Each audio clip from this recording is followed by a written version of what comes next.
राष्ट्रवादीला मोठा धक्का, डॉक्टर रणजित पाटील यांचा भाजपमध्ये जाहीर प्रवेश। कामेरी येथील राष्ट्रवादी काँग्रेस पार्टी शरद पवार गटाचे ज्येष्ठ कार्यकर्ते व उद्योजक डॉक्टर रणजित सदाशिव पाटील यांनी भारतीय जनता पार्टीमध्ये जाहीर प्रवेश केला। हा प्रवेश भाजप जिल्हा सांगली अध्यक्ष सम्राट बाबा महाडिक तसेच शिराळा विधानसभा आमदार सत्यजित भाऊ देशमुख यांच्या प्रमुख उपस्थितीत पार पडला। यावेळी शिराळा विधानसभा मतदारसंघाचे आमदार सत्यजित भाऊ देशमुख म्हणाले की कामेरी परिसराच्या विकासासाठी भारतीय जनता पार्टी व महायुती कटिबद्ध आहे। डॉक्टर रणजित पाटील यांचा भाजपमध्ये प्रवेश म्हणजे विकासाच्या विचारांना मिळालेलं बळ आहे। स्थानिक पातळीवर काम करणाऱ्या, समाजाशी न्याय जपणाऱ्या कार्यकर्त्यांचा समावेश होत असल्याने संघटना अधिक सक्षम होत आहे। आगामी जिल्हा परिषद व पंचायत समिती निवडणुकीत महायुतीचे उमेदवार निश्चितच विजयी होतील आणि कामेरीसह संपूर्ण परिसरात विकासाची गती वाढेल। तसेच भाजप जिल्हा अध्यक्ष सम्राट महाडिक म्हणाले, डॉक्टर रणजित पाटील यांचा भारतीय जनता पार्टीत झालेला प्रवेश हा भाजपच्या विकासाभिमुख धोरणांवर जनतेने दाखवलेला विश्वास आहे। पंतप्रधान नरेंद्र मोदी यांच्या नेतृत्वाखाली देशात आणि राज्यात विकासाचे राजकारण सुरू असून त्या प्रवाहात सहभागी होण्यासाठी अनेक कर्तृत्ववान नेते भाजपमध्ये येत आहेत। डॉक्टर पाटील यांच्या अनुभवांचा आणि सामाजिक बांधिलकीचा लाभ कामेरी परिसराच्या सर्वांगीण विकासासाठी निश्चितच होईल। या प्रवेशामुळे भाजप संघटना अधिक मजबूत होईल आणि येणाऱ्या निवडणुकांमध्ये महायुतीचे उमेदवार मताधिक्याने विजयी होतील। डॉक्टर रणजित पाटील यांच्यासह राष्ट्रवादी शरदचंद्र पवार गटातील अनेक कार्यकर्त्यांनीही भाजपमध्ये प्रवेश केल्याने कामेरी परिसरातील राजकीय समीकरणांमध्ये मोठा बदल घडून आलेला आहे। या प्रवेशामुळे भाजप संघटना अधिक बळकट झाली असून महायुतीच्या उमेदवारांना आगामी निवडणुकीसाठी मोठी ताकद मिळाल्याचे बोलले जात आहे। या राजकीय घडामोडीमुळे कामेरी परिसरात भाजपच्या विकासाभिमुख राजकारणाला नवी ऊर्जा मिळणार असल्याची प्रतिक्रिया उपस्थित नेत्यांनी व्यक्त केली। या प्रवेश प्रसंगी ज्येष्ठ नेते सी.बी. पाटील उर्फ आप्पा, दी.बा. पाटील उर्फ आप्पा, कामेरी गावचे पोलीस पाटील बाळासाहेब पाटील, माजी उपसरपंच धनाजी पाटील, राजेंद्र पाटील, उत्तम बुवाजी पाटील यांच्यासह कामेरी जिल्हा परिषद गटाचे भाजपचे अधिकृत उमेदवार जयराज पाटील उर्फ दादा आणि कामेरी पंचायत समितीचे भाजप महायुतीचे अधिकृत उमेदवार शुभम पाटील उपस्थित होते। भारतीय जनता पार्टीचे जिल्हाध्यक्ष माननीय सम्राट बाबा महाडिक, कर्तव्य संपन्न कार्यसम्राट आपल्या सर्वांचे नेते माननीय सत्यजित भाऊ देशमुख साहेब, व्यासपीठावरील उपस्थित आपल्या सर्वांचे नेते माननीय सी.बी. पाटील आप्पा,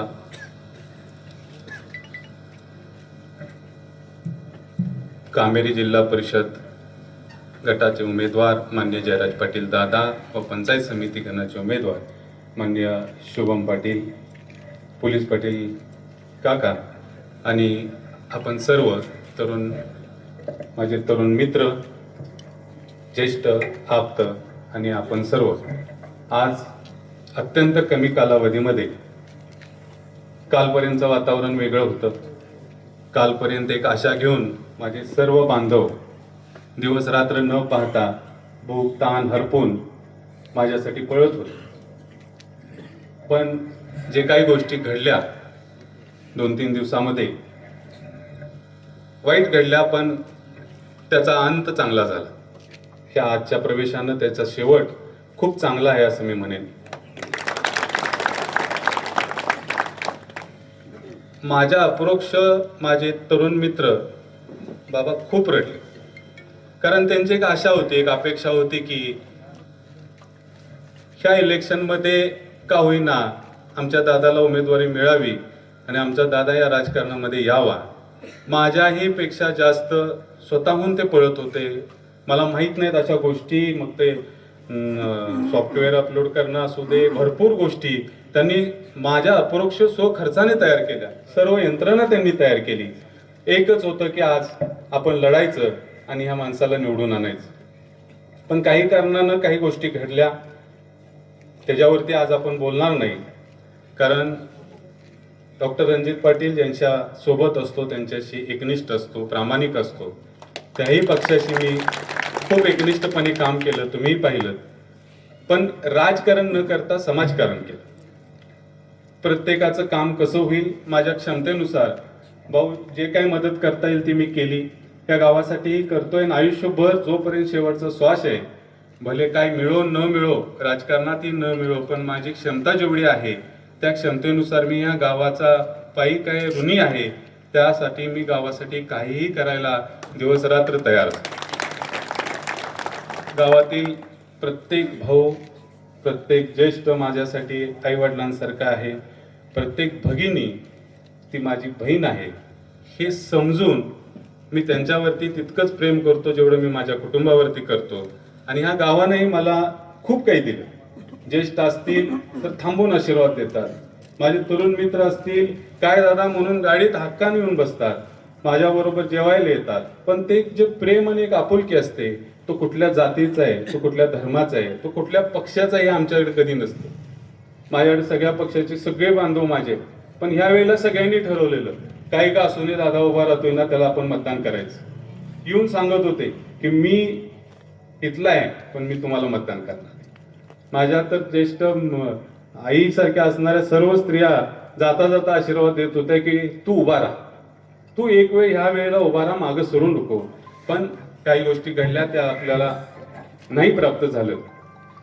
पण मी आज आदरणीय सम्राट बाबा असतील, आमचे नेते आदरणीय भाऊ असतील, मी दोघांनाही शब्द देतो की एकनिष्ठ राहीन, पूर्ण प्रामाणिकपणे भारतीय जनता पार्टीचं काम करेन. आणि आपल्या सर्वांच्याकडून मी त्या दोघांनाही एक मागणी करतोय की काही मागण्यासाठी किंवा काहीतरी तुम्ही द्या म्हणून मी इथं नाही आलेलो. माझ्या दोनच मागण्या आहेत की माझ्याबरोबर जे काही तरुण वर्ग आहे त्या तरुण वर्गाला हाताला रोजगार मिळावा, तरुण वर्गाची माझ्या सगळी कामं व्हावीत. आणि माझ्या ज्येष्ठांसाठी आपलं सरकार खूप काही करतं, पण कुणालाही काही अडचण आली तर डायरेक्ट बाबा आणि भाऊ मला डायरेक्ट ऍक्सेस द्या म्हणजे झालं. दुसरा एक महत्वाची गोष्ट आहे की पाणी प्रश्नासंदर्भात आता माननीय देवाप्पांनी बोलले, आपले शुभम पाटील यांनीही वाच्यता केली या गोष्ट संदर्भात. तर मी भाऊंना ही विनंती करतोय की फक्त माझ्या गावातील जनतेला 24 तास राहू दे, पण रोज 2 तास स्वच्छ निर्मळ पाणी न चुकता एकही दिवस न खंड पडता मिळावं, एवढीच माझी अपेक्षा आहे. आणि ते तुम्ही पूर्ण करावीत ही मला एक तुमच्याकडून एक शब्द हवाय. आज माझ्यावरती प्रेम करणारे अत्यल्प, आज 3 वाजेपर्यंत आम्ही वाट पाहिली. 3:15 वाजता ठरलं की आपण भारतीय जनता पार्टीमध्ये प्रवेश करायचा. आणि अत्यल्प कमी कालावधी माझ्या सर्व मित्रांनी, माझ्या सर्व बांधवांनी या कार्यक्रमाचं आयोजन केलं. त्यासाठी मी सर्व माझ्या तरुण बांधवांचं मनापासून आभारी आहे, ऋणी आहे. आणि आपणही माझ्यावरती शुभाशीर्वाद देण्यासाठी आज इथं उपस्थित राहिला त्याबद्दलही मी तुम्हा सर्वांचा आभार व्यक्त करतो आणि थांबतो. जय हिंद, जय महाराष्ट्र.